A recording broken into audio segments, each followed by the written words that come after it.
नमस्कार दोस्तों, कुछ दिन पहले भारत की चर्चित वुमेन अगर बात करें तो सीमा हैदर फिर से सुर्खियों में आ गई। अब इस बार जो उनका सुर्खियों में आने का मुद्दा था वो ये था कि इस बार उन्होंने एक बेटी को जन्म दिया जो कि सचिन मीना से जो है वो उनकी बेटी है। लेकिन उसके बाद जो है वो अटकलें ये लगने लगी कि क्या अब उस बच्ची को नागरिकता मिलेगी। हम लगातार जो है वो अगर बात करें तो लीगल ऐसे ही एडवोकेट से मिलने की कोशिश कर रहे हैं, लीगल एडवाइस हम लोग ले रहे हैं कि नागरिकता का प्रावधान क्या है, नागरिकता के प्रावधान में क्या बच्ची को नागरिकता मिल जाएगी, क्योंकि अभी तक सीमा हैदर और उसके 4 बच्चों को नागरिकता नहीं मिली है। तो बात करते हैं, हमारे साथ में वरिष्ठ एडवोकेट हैं गोवर्धन दास अग्रवाल जी। लगातार हम उनसे सीमा हैदर वाले मुद्दे को लेके राय लेते रहते हैं। तो हमारे साथ में गोवर्धन अग्रवाल जी हैं। गोवर्धन जी, क्या कहिएगा? भारतीय नागरिकता अधिनियम 1955 के तहत कानून है, सबसे पहले 26 जनवरी 1950 से लेकर 1 जुलाई 1987 तक, उसमें दोनों माँ बाप चाहे बाहर के हों तो बच्चा अगर इंडिया में पैदा होता था तो उसको सिटीजनशिप मिल जाती थी।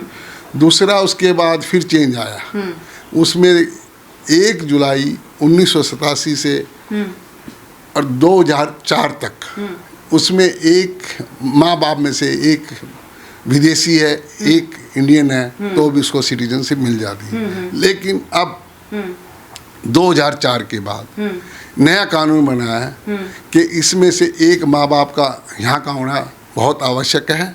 दूसरा, अगर माँ या बाप में से एक अवैध प्रवासी हो तो उसको सिटीजनशिप नहीं मिल सकती।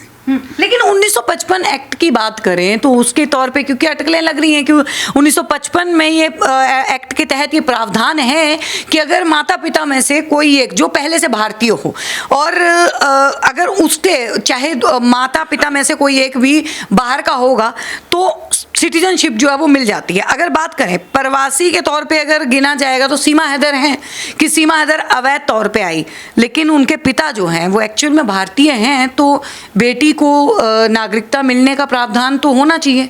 नहीं, प्रावधान है, लेकिन इनमें जो अवैध प्रवासी है वो कानून के तहत नहीं है, इसको सिटीजनशिप नहीं मिल सकती। इसको लॉन्ग टर्म वीज़ा मिल सकता है बिटिया को जो पैदा इंडिया में हुई है, या विशेष परिस्थितियों में अगर भारत सरकार चाहे एप्लीकेशन लगाए इसके माँ बाप तो कंसीडर हो सकता है। लेकिन ये कहते हो आप नागरिक है, ये भारतीय नागरिक नहीं है जो बच्ची यहाँ पैदा हुई।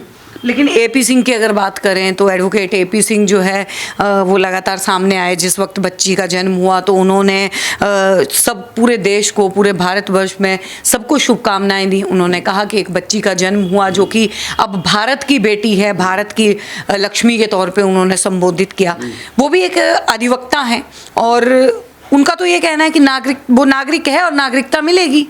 नहीं, नागरिकता नहीं मिल सकती ना, कानून से ऊपर थोड़ी एपी सिंह जी है या मैं हूँ, कोई भी वकील कानून से ऊपर थोड़ी, कानून तो अपना थोड़ी है, कानून बनाया हुआ। 2004 के बाद किसी भी कीमत पर इनको नागरिकता नहीं मिल सकती, क्योंकि इसकी माँ प्रवासी अवैध प्रवासी है, इसलिए इसको नागरिकता नहीं मिल सकती। फिर मैं दोबारा कह रहा हूँ, इसको बच्ची के लिए लॉन्ग टर्म वीज़ा मिल सकता है, या दूसरा अगर विशेष परिस्थितियों में भारत सरकार को ये माँ बाप दोनों एप्लीकेशन लगाए, उसके बारे में कंसीडर हो सकता है। लेकिन आपने जहाँ पे एप्लीकेशन की बात करी गोवर्धन जी, अगर हम यहाँ पे आ जाते हैं, सीमा हैदर जिस वक्त 2023 में भारत आई थी और 4 बच्चों को लेके आई थी, उसके बाद उन्होंने राष्ट्रपति को भी पत्र लिखा था और उसमें नागरिकता के लिए उन्होंने अपील की थी।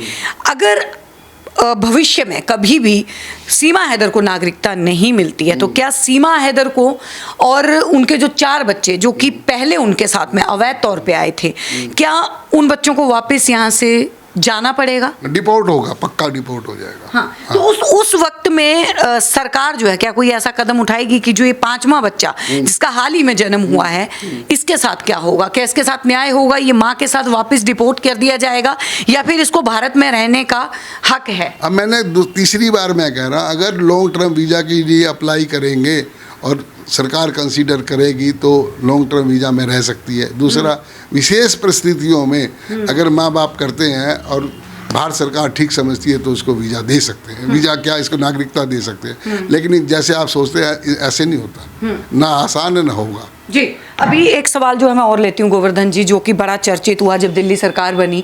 उस वक्त में ये हुआ कि जितने भी अवैध तौर पे अगर बात करें बांग्लादेशी थे, रोहिंग्या थे, तो उनको जो है वो जिनके पास वैध कोई कागज़ नहीं थे, डॉक्यूमेंट्स नहीं थे, उनको जो है वो बाहर भेजा जा रहा था दिल्ली सरकार बनने के बाद में। तो लगातार तो उस वक्त ये सवाल उठे कि सीमा हैदर के ऊपर ये एक्शन क्यों नहीं लिया गया, क्या कारण हो सकता है? नहीं, वो मामला सब जुडिस चल रहा है ना कोर्ट में। हाँ। उनके ऊपर थोड़ी मुकदमा चल रहा है, उनको तो डिपोर्ट कर दिया, जैसे अब अमेरिका से डिपोर्ट कर दिए तो कर दिए, अवैध रूप से रहे तो किसी को कर देते हैं। वो तो आई थी, उसको पता लग गया, उसके ऊपर केस बन गया। जुडिशरी से जो माननीय न्यायालय जो उसके ऊपर फैसला देगा उसके ऊपर देखेंगे। किसके ऊपर जो है आप किसकी कमी मानते हैं? अभी राजस्थान में भी एक महिला जो है वो इसी तरीके से बलूचिस्तान से अवैध तौर पे एक और आई हैं, एक और मामला आया है। इस तरीके के मामले भारत में लगातार देखने को मिल रहे हैं।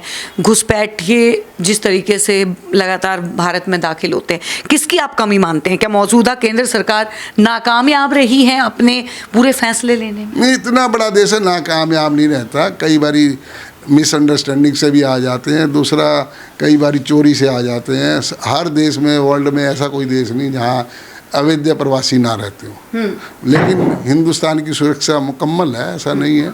ये होता इतने बड़े 150 करोड़ का देश है, होता रहता है, तो कोई वो विशेष बात नहीं है। ये कोई आ गए तो उनका ऊपर चेक है, अगर जो पकड़ा जाता है तो उसके ऊपर केस चलता है और हो सकता है जल्दी इनको रिपोर्ट हो जाती है। जनता कानून पे कैसे विश्वास करे? कानून की जो प्रक्रिया है वो इतनी लंबी है।